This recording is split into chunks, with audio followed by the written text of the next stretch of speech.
Joseph Mifsud on February 10th, 2017. In that interview, Mr. Mifsud lied. You point this out on page 193, volume 1. Mifsud denied. Mifsud also falsely stated. In addition, Mifsud omitted. 3 times he lied to the FBI, yet you didn't charge him with the crime. Excuse me, did you say one? I'm sorry, did you say 193? Volume 1, 193. He lied 3 times. You pointed out in the report. Why didn't you charge him with the crime? I can't get into internal deliberations with regard who would or would not be charged a lot of other people for making false statements. Let's remember this. In 2016, the FBI did something they probably haven't done before.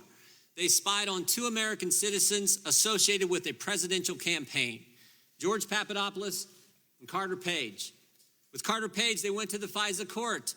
They used the now famous dossier as part of the reason they were able to get the warrant and spy on Carter Page for a better part of a year. With Mr. Papadopoulos, they didn't go to the court. They used human sources. All kinds of, from about the moment Papadopoulos joins the Trump campaign, you got all these people all around the world starting to swirl around him. Names like Halper, Downer, Mifsud, Thompson, meeting in Rome, London, all kinds of places. The FBI even sent a lady posing as somebody else, went by the name Azra Turk, even dispatched her to London to spy on Mr. Papadopoulos. In one of these meetings, Mr. Papadopoulos is talking to a foreign diplomat, and he tells the diplomat, Russians have dirt on Clinton. That diplomat then contacts the FBI, and the FBI opens an investigation based on that fact. You point this out on page 1 of the report. July 31st, 2016, they open the investigation based on that piece of information. Diplomat tells Papadopoulos, Papadopoulos tells a diplomat, Russians have dirt on Clinton. Diplomat tells the FBI. What I'm wondering is, who told Papadopoulos? How'd he find out? I can't get into the evidentiary file. Yes, you can, because you wrote about it. You gave us the answer. Page 192 of the report, you tell us who told him. Joseph Mifsud. Joseph Mifsud's a guy who told Papadopoulos. The mysterious professor who lives in Rome and London, teaches in 2 different universities. This is the guy who told Papadopoulos. He's the guy who starts it all.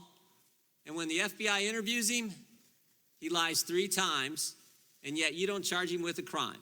You charge Rick Gates for false statements. You charge Paul Manafort for false statements. You charge Michael Cohen with false statements. You charge Michael Flynn, a 3-star general, with false statements.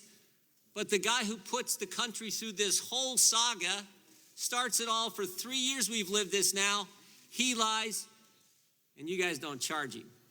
And I'm curious as to why. Well, I can't get into it, and it's obvious, I think, that we can't get into charging decisions. When the FBI interviewed him in February, FBI interviews him in February, when the special counsel's office interviewed Mifsud, did he lie to you guys too? Can't get into that. Did you interview Mifsud? Can't get into that. Is Mifsud Western intelligence or Russian intelligence? Can't get into that. A lot of things you can't get into. What's interesting, you can charge 13 Russians no one's ever heard of, no one's ever seen, no one's ever going to hear of them, no one's ever going to see them. You can charge them. You can charge all kinds of people who are around the president with false statements. But the guy who launches the guy who puts this whole story in motion, you can't charge him. I think that's amazing. I'm not certain I agree with your characterizations. Well, I'm reading from your report.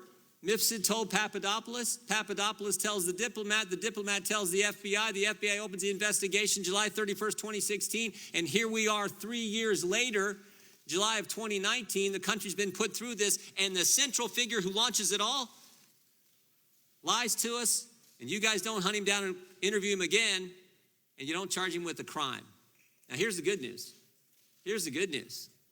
The president was falsely accused of conspiracy. The FBI does a 10-month investigation, and James Comey, when we deposed him a year ago, told us at that point they had nothing. You do a 22-month investigation. At the end of that 22 months, you find no conspiracy. And what's the Democrats want to do?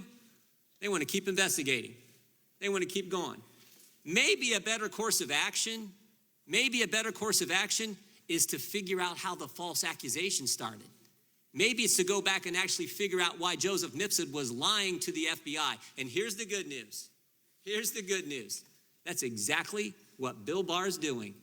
And thank goodness for that. That's exactly what the Attorney General and John Durham are doing. They're going to find out why we went through this three-year saga and get to the bottom of it. Time of the gentleman has expired.